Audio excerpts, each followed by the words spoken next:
Over 500,000 people every year visit the Book of Kells at Trinity College. Before they see the book itself, this exhibition tells them about its history. It's called the Book of Kells because for much of its history it was kept in a monastery in the town of Kells in County Meath.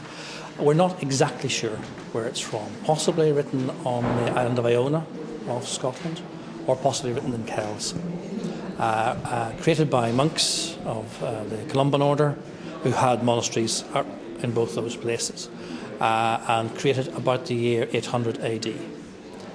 It's a copy of the four Gospels, Matthew, Mark, Luke and John, and it's written on calfskin. Paper wasn't used in Ireland in the 9th century, but it's a very durable writing medium.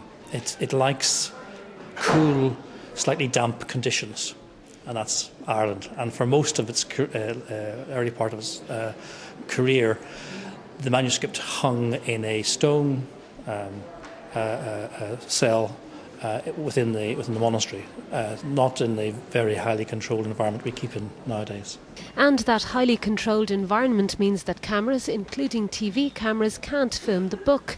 But we were allowed to view and film this facsimile, which demonstrates the intricate work that went into producing the book and the vivid colours which were used and which are still very evident today. The calf skin had to be prepared, smoothed, cut.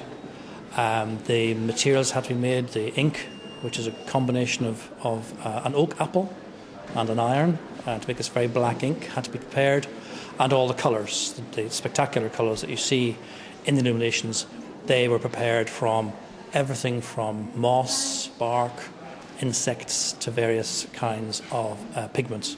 As well as looking at the book itself, visitors to Trinity tend to be very interested in finding out more about the artists who created it. We can tell that there are probably four main scribes who've got slightly different writing styles. We don't have their names, so we call them A, B, C and D. And their function would be they were highly skilled craftsmen, and their function was to copy from an existing copy of the Gospels into the Book of Kells. The pages that people are familiar with, these sort of spectacular pages of illumination, they were created by the artists. It wouldn't be the same people as the scribes. And they would be the work of many months, I imagine, because they are very, very complex, require a lot of preparation in the design and so forth. So the community was all involved in the creation of these copies of the Gospels.